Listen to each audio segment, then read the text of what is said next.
The explosion was entirely lawful, fully justified, and nothing short of breathtaking. In an instant, the oversized 4,000 square foot McMansion that loomed over my mountain ridge vanished, crumbling into rubble that tumbled neatly into the valley where it always belonged. I sipped my coffee, watching the haze of dust drift across the horizon, and murmured under my breath, "That's what happens when you build on land that was never yours." Exactly 3 hours later, a courier appeared at my door with papers. Maple Ridge HOA was suing me for $2, $5 million, claiming I had destroyed community property. The irony was almost too delicious. They had built their palace on my land, and now they were dragging me to court for tearing it down. Trespass, my name is Marcus Stone, and I own 47 acres of untouched mountain land my family has held since 1952. This is the story of how Karen Mitchell, an HOA president with more ego than sense, learned the hard way that property lines actually matter. I inherited the land from my uncle Theodore, who made me swear I'd keep it wild and never let developers sink their claws into it. My property borders Maple Ridge Estates, one of those gated communities where they measure grass with rulers and fine you for painting your mailbox the wrong shade of beige. I built a small cabin on the far eastern edge, accessible only by a dirt road curling through pine and granite. It was my retreat from city life, my sanctuary. Karen Mitchell was exactly what you'd expect from an HOA tyrant. At 62, she ran Maple Ridge like her personal fiefdom, tablet in hand, packed with violation photos and her trusty measuring tape, what she called her compliance tool. Once, she fined a neighbor $800 for bird feeders that attracted non-approved wildlife. She even had a list of acceptable birds. Cardinals, approved; blue jays, too disruptive.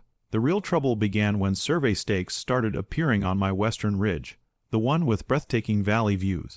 At first, I thought it was a county survey, but then I saw the signs: Maple Ridge Estates, Phase Roman II, luxury mountain living, starting at $1, $8 million. They were selling homes on land my family had owned for over 70 years. I stormed down to the Maple Ridge clubhouse. Karen was, of course, leading a visual standards workshop, lecturing newcomers on the proper angle for decorative rocks. When I confronted her about the surveying on my land, she gave me a smug smile and, in her nasal voice, told me the expansion had been approved months earlier.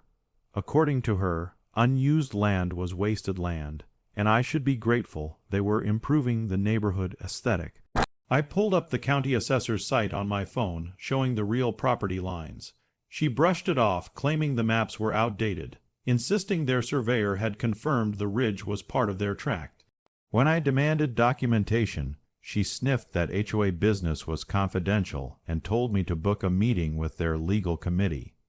Then she turned back to rock placement like I didn't exist. 2 weeks later, bulldozers and excavators rolled in. They cut an access road up my ridge, leveled a grove of century-old pines, and began pouring a foundation.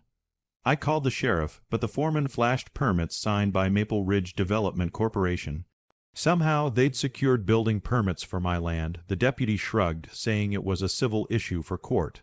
My lawyer, James Harrison, a college buddy who specialized in property law, nearly laughed himself breathless when he saw the paperwork. The HOA had filed permits using their own parcel numbers, not mine.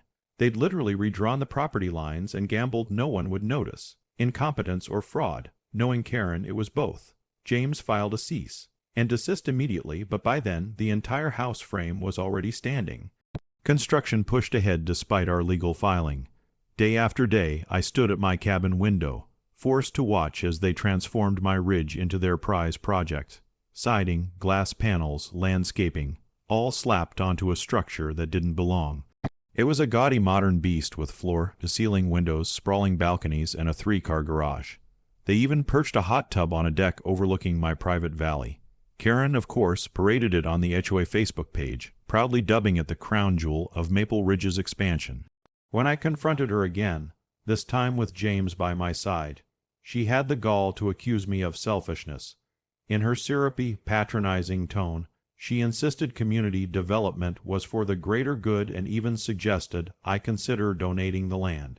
James didn't let that slide. He reminded her that constructing on someone else's property is criminal trespass. Karen smirked, tossed out the phrase possession is 9/10 of the law, and walked away like she'd won the argument.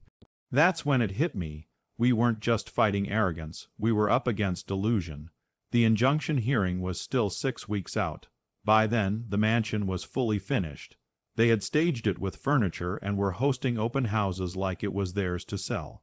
I stood on my own land watching real estate agents guide dyed couples through rooms that sat illegally on my ridge. One agent, without a hint of shame, pitched it as the most exclusive lot in Maple Ridge. That exclusive lot they bragged about. It was backed by protected wilderness, my wilderness. While they flaunted their prize, I dug into the records myself. That's when I uncovered the real scheme. Karen and 3 of her board members had set up an LLC called Mountain Vista Properties. Their plan was audacious: build 5 more houses on my ridge, 2 of which they'd already pre-sold. Even worse, they had filed for conservation tax credits, claiming they were setting aside 30 acres of my land as community green space. It wasn't just trespass, it was $1 million fraud carried out in broad daylight. When our court day came, James was masterful. He didn't just present our deed and the century of family ownership records. He exposed the LLC for what it was. He showed the judge emails between board members openly plotting how to acquire my land through adverse possession. One email from Karen suggested they should build quickly before the hermit on the mountain noticed. The hermit, apparently, was me. The judge was anything but entertained. He ruled the mansion an illegal structure, built without the landowner's consent, and ordered its immediate removal. Maple Ridge HOA had 30 days to tear it down and return the ridge to its natural state. The judge didn't stop at demolition. He referred the case to the district attorney for possible criminal charges. Karen erupted in court, shouting that it was all a conspiracy against community progress. The judge threatened contempt if she opened her mouth again. But instead of obeying the order, the HOA stalled. Karen filed an appeal, bizarrely claiming the mansion was now a historic structure, deserving preservation. She even tried to have it registered as a cultural landmark, despite being less than 4 months old. She staged courthouse protests with signs reading "Save Our Neighborhood Heritage" and ranted daily online about government tyranny and property rights, apparently blind to the irony. When the 30-day deadline expired, the authority shifted to me.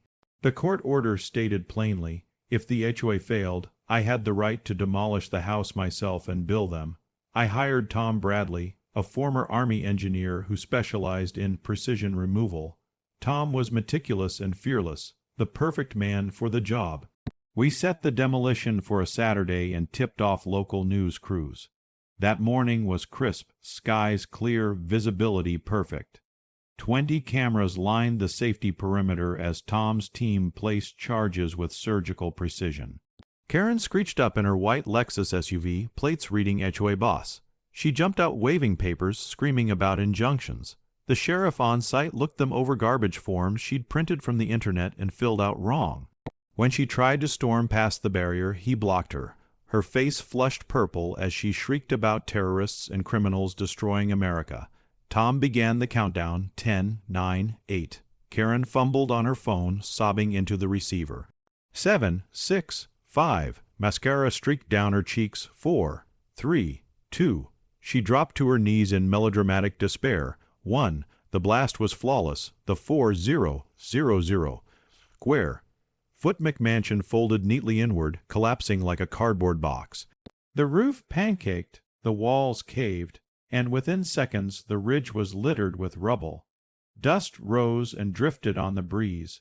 News crews caught every second, including Karen's anguished wail, which echoed louder than the blast itself.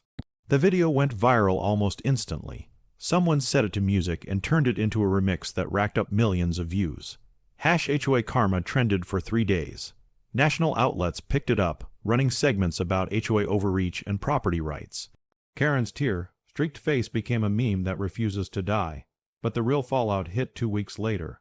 The DA charged Karen and 3 board members with fraud, trespass, and filing false documents.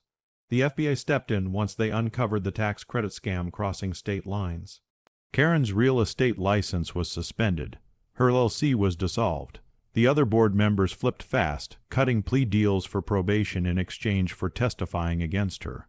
The civil trial crushed what was left. The judge awarded me $3.7 million in damages, demolition, restoration, plus punitive damages for willful trespass. The HOA insurer refused coverage, citing criminal acts, so Maple Ridge levied a $30,000 special assessment on every household. Overnight, the entire neighborhood turned on Karen. At the board meeting where they voted to oust her as president, she ranted for 20 straight minutes about conspiracies, jealous neighbors, and my supposed ability to hypnotize the judge. She even accused Tom of being part of a militant anti-HOA militia. The vote was called. The result, unanimous. Every single member voted her out. Karen hurled the gavel at the wall and stormed out, toppling the display of community service awards on her way. Her criminal trial lasted just 3 days. The prosecution's case was airtight: emails, permits, tax filings, all pointing to fraud and conspiracy. The most damning evidence came from Karen herself, an email where she urged another board member to grab the land before the owner got smart. Her defense attorney tried to spin it as stress, induced delusion, but the jury didn't buy it. After less than 2 hours of deliberation, the verdict came back, guilty on all counts. The judge handed down the sentence: 18 months in federal prison for tax fraud, 3 years probation, and $50,000 in fines. When the words were read, Karen just stood there, mouth agape, stunned into silence. For the first time since I'd known her, Karen Mitchell had nothing to say. She glanced around the courtroom as if waiting for someone to stand up and tell her it was all some bureaucratic mistake. But when the bailiff approached with handcuffs, her facade shattered. She broke down, sobbing, insisting she had only been trying to improve the community. The judge's reply was cold and final. Improving a community doesn't mean stealing someone else's land. As they led her away, Karen turned to me one last time, her eyes wide, searching but finding no sympathy.